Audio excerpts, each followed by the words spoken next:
Hey there, I'm Sully, and welcome to the Gun Club. Had a new set of firearms, or a new type of firearm, come across my radar recently, and I've been sort of looking around, and I look a lot, and it's the PSA Admiral series. PSA is Palmetto State Armory, for those of you not in the Southeast. Now, I don't work for PSA, Palmetto State Armory. I don't get paid. I don't get bonuses. They don't buy me guns. They don't buy me nothing. But I do kind of like some of their stuff, and I've spent a little bit of money there in my time. And usually I've been pretty satisfied with most of their firearms. As such, I wanted to look into this Admiral series a little bit more. Now, their Admiral series is made up of 3 guns, which are basically all 1911 M1 style firearms.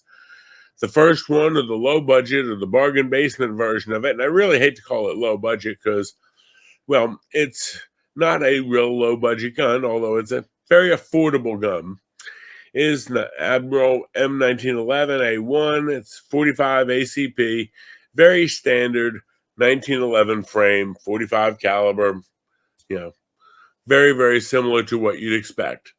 Now, while it is a base model, this one runs, I believe, $399 on their website.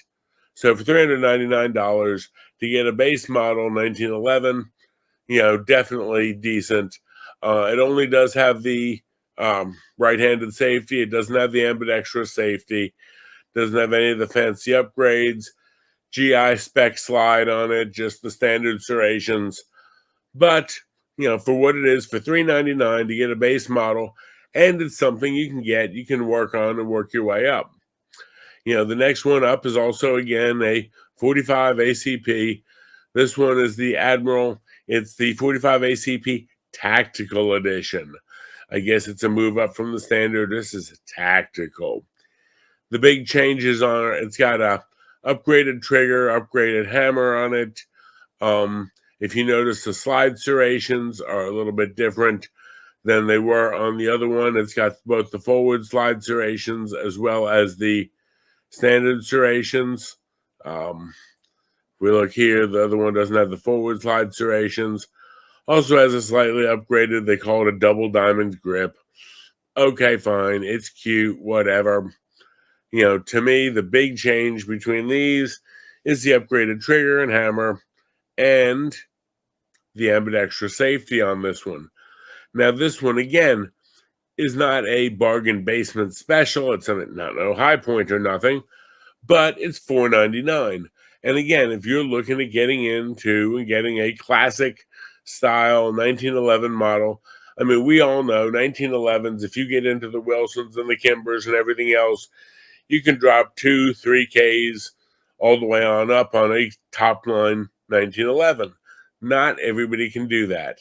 But if you're looking for a good base model 1911, this one definitely fits the bill. The next one, I've got sort of mixed emotions about. It is also a 1911A1. However, instead of being in 45 ACP, it's in 10 millimeter. It does have the upgraded trigger and hammer that the other one has. In addition, this one also has the bezel around the magazine port, but it does not have the front serrations, and it's got the standard GI serrated slide.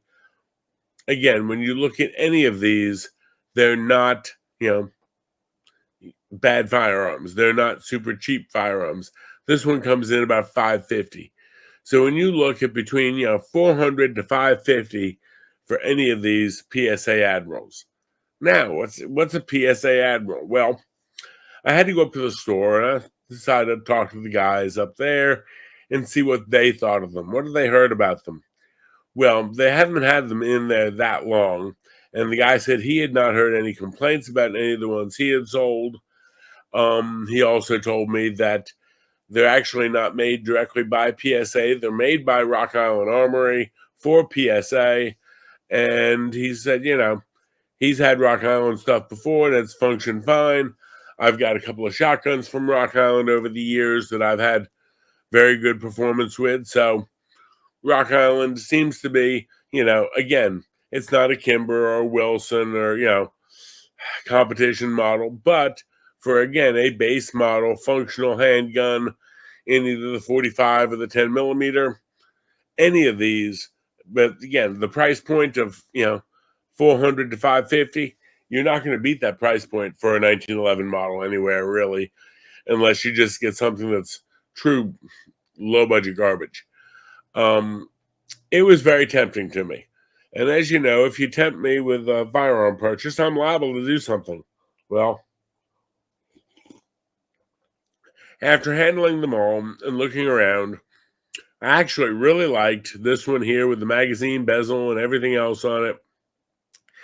However, my inner FUD told me that buying a 1911 model, again, 2 world wars that this thing won, short and fat will do the job, told me that buying a 1911, a classic firearm design, patented by John Moses Browning back February 14th, Valentine's Day of 1911, in 10 millimeter, it seemed almost sacrilegious. Kind of like you go to the traditional Irish Catholic Mass and the preacher shows up in tie-dye and flip-flops. It's like, whoa, Padre, what's up? We're missing something there. This would be, it's almost as bad as painting Hello Kitty on like an AK-47. It's a little sacrilegious there. So I went with this one. I went with the Admiral and the Tactical.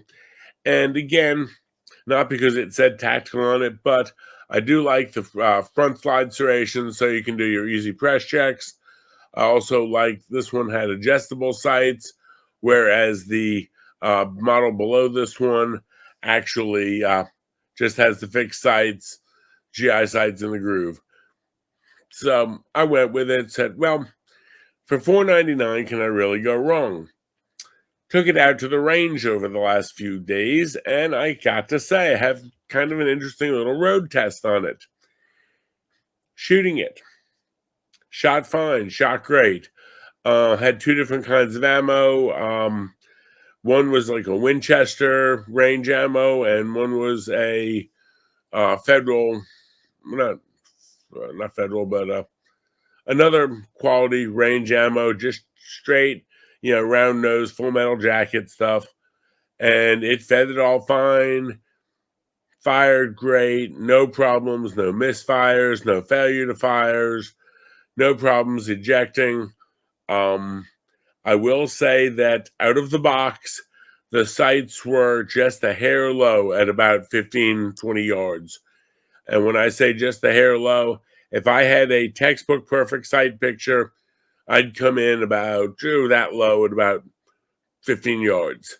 If I just modified my sight picture a little bit by just raising my front sight up to the point it had about half a notch, half the front sight poking out above the rear sights, I was on point. Now, this has adjustable sights.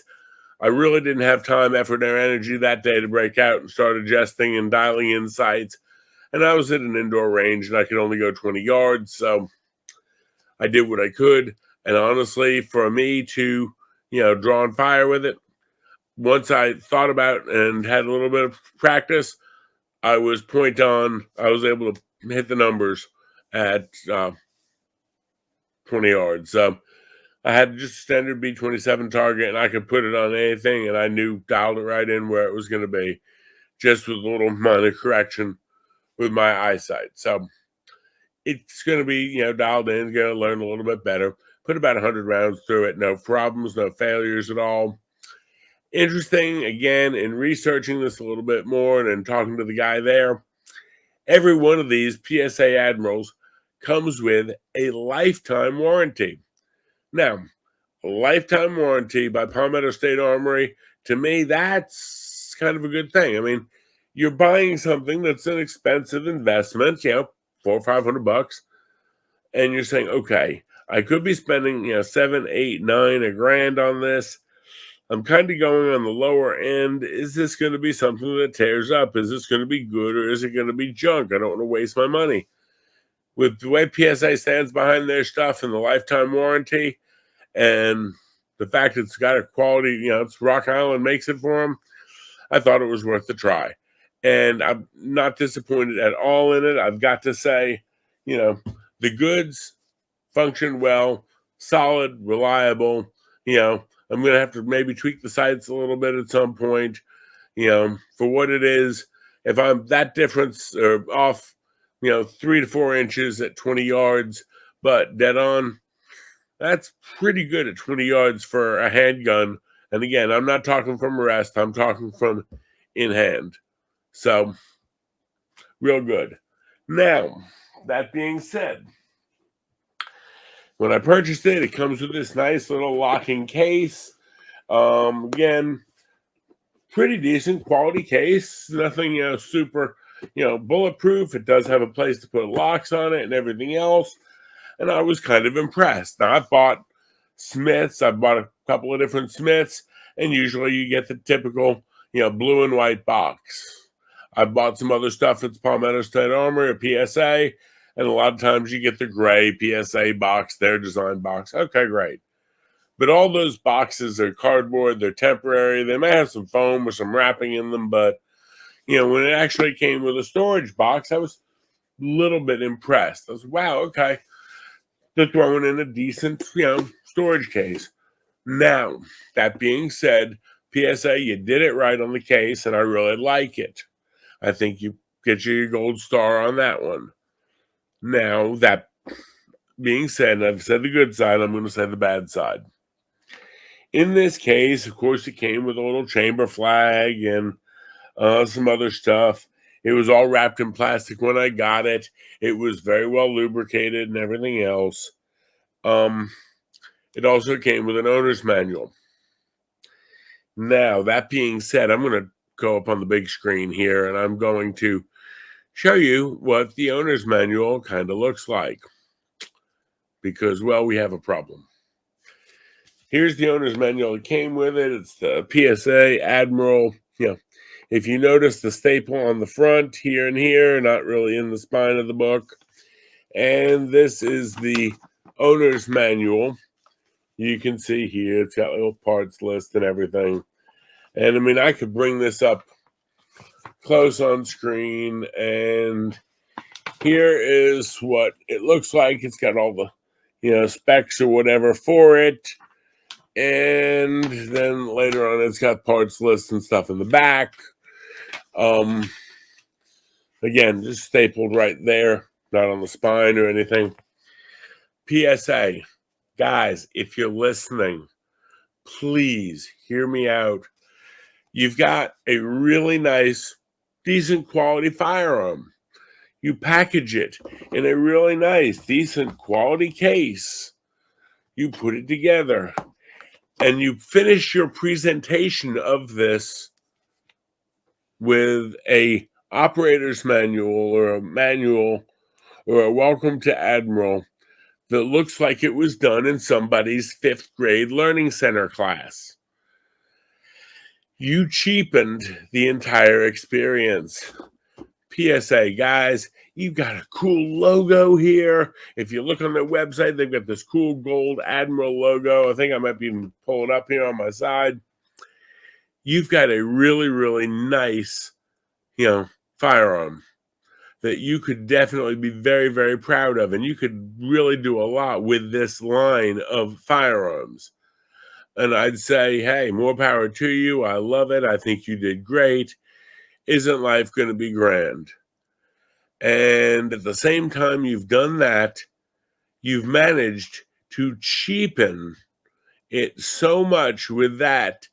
And the stupid part is, most people, they get it. They may not read the book right off, but at some point, they're going to sit down and they're going to glance at, here's their owner's manual, which again looks like it was typed up as a